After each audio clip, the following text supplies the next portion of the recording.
Hi viewers, welcome to our channel. ప్రస్తుతం మనతో పాటు సీనియర్ జర్నలిస్ట్ దాము బాలస్ అన్న వారితో మాట్లాడదాం. నమస్కారం sir. No. Sir, TDP Janasena నిన్న మరి అభ్యర్థుల లిస్ట్ అయితే ప్రకటించింది. అంటే బీజేపీతో పొత్తు కన్ఫర్మ్ అవ్వలేదు, అందుకే ఈ అభ్యర్థుల లిస్టు ప్రకటించారన్న వార్తలు అయితే వినిపిస్తున్నాయి.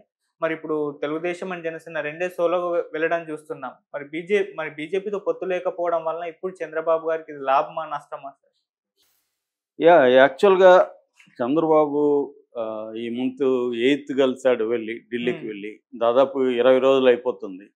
ఇప్పటివరకు బీజేపీ నుంచి ఎలాంటి సిగ్నల్స్ గాని లేవు. ఉమ్, యాక్చువల్‌గా మొన్న విచిత్రంగా పవన్ కళ్యాణ్ భీమవరంలో పర్యటిస్తున్నప్పుడు హడావిడిగా ఆయన బయలుదేరి వెళ్ళిపోతున్నాడు అని ఒక వార్త వచ్చింది. మరి అది ఎందుకొచ్చింది? దానికి సంబంధించి ఎందుకు మరి వెళ్ళలేదు అనేది ఎవడు చెప్పట్లేదు. మధ్యలో ఏమో బీజేపీ జాతీయ కార్యవర్గ సమావేశం ఉంది కాబట్టి అదైనాక పిలుస్తారన్నారు. ఉమ్, అది అయిపోయి కూడా చాలా రోజులు అయిపోయింది. సో పిలుపు రావట్లేదు. అందుకని ఇంకా చంద్రబాబు ఏంటంటే ఇప్పటికే గందరగోళంగా ఉంది. జగన్ ఏమో ఒక పక్క స్పీడ్గా వెళ్ళిపోతున్నాడు, సిద్ధం సభలు, ఇంకొక పక్క క్యాండిడేట్లు అనౌన్స్ చేయడం ఇవన్నీ చేస్తున్నాడు. ఉమ్, జనసేన టీడీపీలేమో ఎవరికి ఎక్కడ ఇస్తారో తెలియకని ఒక గందరగోళం నెలకొంది. ఉమ్, సో ఇది మంచిది కాదు, మనకి క్లియర్గా ఉండాలి. ఆల్రెడీ చంద్రబాబుకున్న ఒక ఆయన మీద ఉన్న నింద ఏంటంటే చివరి వరకు ఆయన తేల్చరు, నాంచుతా ఉంటారు అనేది ఒక నింద ఉంది. అవును. సో దానివల్ల ఈసారి అలా ఉండకూడదు, క్లియర్గా ఉందాము అన్నది చంద్రబాబుకి ఉందన్నమాట. కానీ ఆయన బీజేపీ కోసం వెయిట్ చేశాడు. ఇక్కడ కూడా మళ్ళీ 2 వెర్షన్స్ ఉన్నాయి. ఒకటేమో చంద్రబాబే బీజేపీ కోసం ట్రై చేస్తున్నాడని, ఆయన జీవీఎల్ భాషలో చెప్పాలంటే వెంపర్లాడుతున్నాడని ఉమ్, ఒక వెర్షన్ ఉంటే, లేదు బీజేపీ వాళ్ళు బ్లాక్మెయిల్ చేస్తున్నారు, చంద్రబాబుని ఎన్డీఏలో చేరమని ప్రెజర్ చేస్తున్నారు, సో వాళ్ళ గుప్పెట్లోకి పోకుండా ఉండే పరిస్థితి లేదు ఉమ్, అనేది ఒక వెర్షన్. ఇంకొక వెర్షన్ ఏంటంటే చంద్రబాబుకి గత్యంతరం లేదు, బీజేపీతో అవసరం లేకపోయినా జగన్ని ఢీకొనాలి కాబట్టి బీజేపీతో పొత్తు పెట్టుకోవాలి అనేది ఒక వెర్షన్. ఏదేమైనా తెలుగుదేశం శ్రేణుల్లోనే తెలుగుదేశం నాయకుల్లో కూడా చాలామందికి బీజేపీతో పొత్తుల్లోకి వెళ్ళడం ఇష్టం లేదు. ఉమ్, ఎందుకంటే బీజేపీకి గతంలో ఎన్నికల్లో వచ్చింది 0.8%. సో అంటే 1% కూడా ఓట్లు రాలా, 100 కంటే తక్కువ వచ్చాయి. ఇప్పుడేమీ పెరిగి ఉండే అవకాశం కూడా ఏమీ లేదు. అవును. ఒకవేళ మామూలుగా జాతీయ ఎన్నికలు వేరు, రాష్ట్ర ఎన్నికలు వేరు. ఎప్పుడైనా కూడా ఉమ్, జాతీయ ఎన్నికలేమో జాతీయ ఇష్యూస్, ముఖ్యంగా జాతీయ నాయకుల దీని మీద జరుగుతుంటాయి. అవును. కానీ ఆంధ్రప్రదేశ్లో అది లేదు, ఆ ట్రెండ్ లేదు. తెలంగాణలో కానీ మిగతా రాష్ట్రాల్లో ఇది కనిపిస్తుంది. ఉమ్, అంటే రాష్ట్రాల ఎన్నికల్లో ఒక రకమైన పెర్ఫార్మెన్స్ ఉంటే జాతీయ ఎన్నికలకు వచ్చేసరికి వేరే బెటర్ పెర్ఫార్మెన్స్ బీజేపీ చూపిస్తుంది. ఉమ్, కానీ ఆంధ్రప్రదేశ్లో ఆ వాతావరణం లేదు. ఆ వాతావరణం ఉంటే లాస్ట్ 2019లో కూడా బెటర్ పెర్ఫార్మెన్స్ రావాలి కదా, అవును. 100 కంటే తక్కువ ఎందుకు వచ్చాయి? ఉమ్, ఎందుకంటే అక్కడ ఎవరు రాష్ట్ర స్థాయిలో నాయకులు లేరు. బీజేపీ ప్రభుత్వ వ్యతిరేక పోరాటాలు ఏం లేదు. పైగా ప్రభుత్వం జగన్తో బీజేపీ కలిసే ఉంటుంది అన్ని విషయాల్లో. ఊరికే ఉత్తుత్తి వీళ్ళు మాట్లాడుతుంటారు కానీ ఏమి జరగదు. సో ఇటువంటి కాంటెక్స్ట్లో ఒక 0.8% ఉన్న ఓట్ బ్యాంక్ ఉన్న పార్టీతో పొత్తు పెట్టుకోవడానికి ఎందుకు తహతహలాడుతున్నాడు చంద్రబాబు అవును. అన్నప్పుడు తెలుగుదేశం వర్గాలు కావచ్చు, మీడియా కావచ్చు, మనకి చెప్తున్నది ఏంటంటే జగన్ని ఢీకొనాలంటే బీజేపీ అవసరం. ఎందుకంటే జగన్ చాలా అరాచకాలు చేసే అవకాశం ఉంది ఈసారి. ఎన్నికల సజావుగా నడవు కాబట్టి జగన్ని కంట్రోల్ చేయాలంటే బీజేపీ ఉండాలి. అట్లాగే ఎలక్షన్ కమిషన్ కూడా నిష్పక్షపాతంగా ఉండాలంటే కూడా బీజేపీ మనతో ఉండాలి. ఉమ్, అట్లాగే మనీ ఫ్లో, మనీ ఆల్రెడీ ఒక చోట నుంచి ఇంకొక చోటికి వెళ్ళడానికి జగన్ అడ్డంకులు ఆల్రెడీ మొదలుపెట్టాడు ఆయన. ఆయన మాత్రం డబ్బులంతా చేరాల్సిన చోటికి చేరిపోయిందని నిన్న కూడా చంద్రబాబు ప్రెస్ మీట్లో చెప్పాడు. తన దగ్గర విపరీతమైన డబ్బులు ఉంది, చేరాల్సిన చోట చేరిపోయింది ఆల్రెడీ అని. ఉమ్, సో చంద్రబాబు కానీ ఇటు పవన్ కళ్యాణ్ కూడా డబ్బులు పెట్టాల్సి వస్తే పెట్టాలి కదా అన్నట్టుగా ఆ మధ్య మాట్లాడాడు. సో అంటే వీళ్ళు కూడా పెట్టే పరిస్థితి ఉంది. ఎందుకంటే చంద్రబాబు కూడా ఎన్ఆర్ఐలకి ఎక్కువ ఇస్తున్నాడు, డబ్బు పెట్టగలిగిన వాళ్ళకి ఎక్కువ టికెట్లు ఇస్తున్నాడు అని చెప్తున్నారు. సో ఆ రకంగా ఉన్నప్పుడు వాళ్ళు డిస్ట్రిబ్యూట్ చేయాలంటే కూడా వాళ్ళకి మనీ ఎక్కడి నుంచో రావాలి కదా, అందరూ ఇళ్లలో పెట్టుకుని కూర్చోరు. సో అవును. వీళ్ళ మీద రేపు పొద్దున ఐటీ దాడులు జరుగుతాయి, ఎలక్షన్ ముందే జరుగుతుంటాయి ఉమ్, ప్రత్యర్థుల మీద. సో రేపొద్దున అలాగే బీజేపీ కానీ మా చంద్రబాబుతో లేకపోతే ఐటీ దాడులు జరగచ్చు, డబ్బుని ఆపేయచ్చు, ఇక్కడ జగను అక్కడ బీజేపీ కలిసి తన మీద చేయొచ్చు. ఇవన్నీ ప్రాబ్లమ్స్ ఉన్నాయి.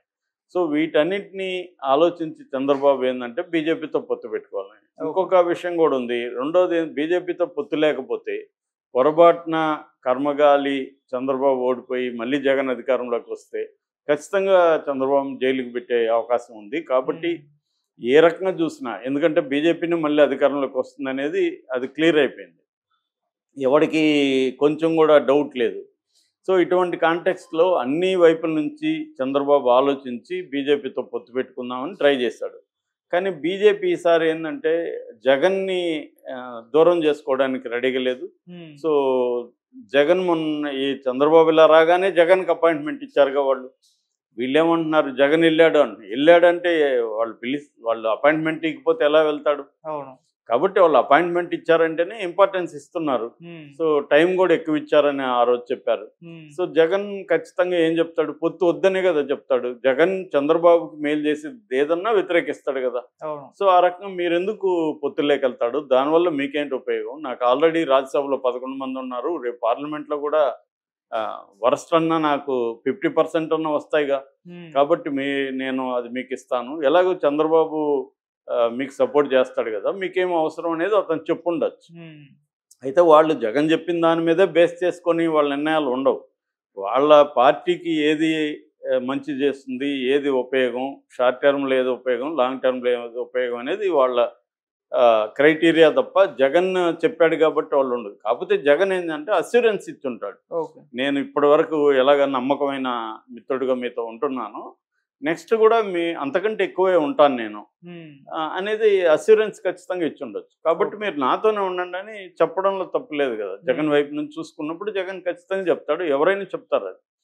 అది వాళ్ళు కన్సిడర్ చేసుకొని ఉండొచ్చు. బేరీ చేసుకొని వాళ్ళు జగన్తో ఉండడం మంచిదా, లేకపోతే ఎన్డీఏలోకి చంద్రబాబుని తీసుకోవడం మంచిదా అనేది ఆలోచించుకోవచ్చు. ఎందుకంటే పవన్ కళ్యాణ్ చంద్రబాబుతో ఉన్నా కూడా బీజేపీతో ఏమి తెగతెంపులు చేసుకోడు పవన్ కళ్యాణ్. సో పవన్ కళ్యాణ్ వాళ్ళ వైపు ఉన్నాడు, జగన్ వాళ్ళ వైపు ఉన్నాడు, చంద్రబాబు కూడా వాళ్ళ వైపే ఉంటాడు. కాబట్టి వాళ్ళకి పోయేదేముంది ఇక్కడ పొత్తు పెట్టుకోకపోతే? పొత్తు పెట్టుకుంటే వాళ్ళకి వచ్చేది ఒకే ఒక ప్రయోజనం ఏంటంటే ఎన్డీఏలో చంద్రబాబు చేరితే ఎన్డీఏ బలోపేతం అవుతుంది. అది కూడా ఆ మధ్య కూడా అమిత్ షాని ద వీక్ పత్రిక ఇంటర్వ్యూ చేసినప్పుడు వాళ్ళు ఇది అడిగారు, మీరు సౌత్లో బలహీనంగా ఉన్నారు కదా, మీరు మరి రేపొద్దున టీడీపీ వస్తే కలుస్తారా, అట్లాగే మీ పాత మిత్రులు అకాలీదళ్ లాంటి పార్టీలు మళ్ళీ వస్తే తీసుకుంటారంటే వీఆర్ ఓపెన్, మేము ఆ పాజిబిలిటీ ఉందని ఆయన చెప్పారు. కాబట్టి ఇప్పటికి కూడా ఏమీ పాజిబిలిటీ లేదని చెప్పలేము, ఖచ్చితంగా బీజేపీ విరమించుకుందని ఇప్పుడు కూడా చెప్పలేం. కానీ తెలుగుదేశం మీడియా ట్రెండ్ చూస్తే బీజేపీ కలవదేమో అన్న పరిస్థితే వస్తూ ఉంది. యాక్చువల్గా బీజేపీ కలగపోతేనే మంచిదని చాలామంది అనుకుంటున్నారు తెలుగుదేశంలో వాళ్ళు కూడా. కాకపోతే చంద్రబాబుకు ఉన్న ఇందాక చెప్పిన భయాలు ఏవైతే ఉన్నాయో, జగన్ని డీల్ చేయడం అనే మేజర్ భయం, అది కూడా వాస్తవమే. చంద్రబాబు ఆలోచిస్తుండేది ప్రాక్టికల్గా ఉంది, ఎందుకంటే ఆయనకు విశేషమైన అనుభవం ఉంది, అనేక ఎన్నికలు ఆయన చూశాడు. కాబట్టి ఆయనకి క్లారిటీ ఉంది, అంటే మనం జగన్ని ఢీ కొనాలంటే మనకి బీజేపీ అండుండాలి, కేంద్రం అండుండాలి అనేది ఆయన కరెక్ట్గానే ఆలోచిస్తున్నాడు. పవన్ కళ్యాణ్ కూడా దానికి తగినట్టు ఇది చేస్తున్నాడు. పవన్ కళ్యాణ్ ఆ మధ్య కూడా నేను బీజేపీని ఒప్పించడానికి ఎన్ని బాధలు పడ్డానో, చేవాట్లు తిన్నాను, ఎన్ని బాధలు పడ్డానో మీకు తెలీదు అన్నట్టుగా మాట్లాడాడు. అంటే ఒప్పించానన్నట్టుగా మాట్లాడాడు, కానీ మరి ఇప్పటివరకు పిలవలేదు. నిన్న వాళ్ళిద్దరు కూర్చొని అనౌన్స్ చేసినప్పుడు కూడా వాళ్ళిద్దరు క్లియర్గా ఏం చెప్తున్నారంటే, చంద్రబాబు అయితే అసలు బీజేపీ ప్రసక్తే తీసుకురాలేదు, పవన్ కళ్యాణ్ అయితే బీజేపీ ఆశీస్సులు ఉన్నాయని చెప్తున్నాడు తప్ప మేము 3 పార్టీలు పొత్తు పెట్టుకుంటున్నాం, 3 పార్టీలు కలిసి ఎలక్షన్లకు వెళ్తాము అనేది వాళ్ళిద్దరి నోట్లో రాలేదు. అట్లాగే ఈరోజు కొత్త పలుకులో రాధాకృష్ణ జగన్ని తిట్టడానికి ఎప్పట్లాగే ఎక్కువ భాగం కేటాయించినప్పటికీ చివరిలో బీజేపీ తెలంగాణలో బీజేపీ ఎలాంటి ప్లాన్ చేస్తుంది, ఆంధ్రప్రదేశ్లో ఎలాంటి ప్లాన్ చేస్తుంది అనేది రాశారండి. తెలంగాణలో ఏమో బీఆర్ఎస్ని తొక్కేసి బీజేపీ ఆ ప్లేస్లని ఆక్యుపై చేయడానికి ట్రై చేస్తుంది, నెక్స్ట్ కాంగ్రెస్ ప్రభుత్వాన్ని కూడా కూలదోసే అవకాశం ఉంది అనేది ఒక రకంగా ఆయన రేవంత్ రెడ్డిని కూడా భయపెడుతున్నట్టుగా రాశాడు. ఉమ్, అక్కడేమో పొత్తు పెట్టుకోకపోవచ్చు, జగనే ఆపేశాడు అన్నట్టుగా రాశాడు. So okay. దీన్ని చూస్తున్నప్పుడు ఎక్కువ పాజిబిలిటీ బీజేపీ పొత్తు పెట్టుకోదేమో అన్నంతగానే ఉంది. ఉమ్, ఇంకా 57 సీట్లు మాత్రం చంద్రబాబు ఆపాడు. ఆ 57 సీట్లలో బీజేపీకి ఇవ్వాలి. మరి బీజేపీ 57 సీట్లలోనే అడుగుతుందా, ఆల్రెడీ ఇచ్చిన సీట్లు కూడా మాకు రేపు అవి కావాలని అడుగుతుందని తెలియదు. ఉమ్. సో ఏదేమైనా బీజేపీ పొత్తు ఉండే అవకాశాలు తగ్గిపోతున్నట్టుగా కనబడుతుంది.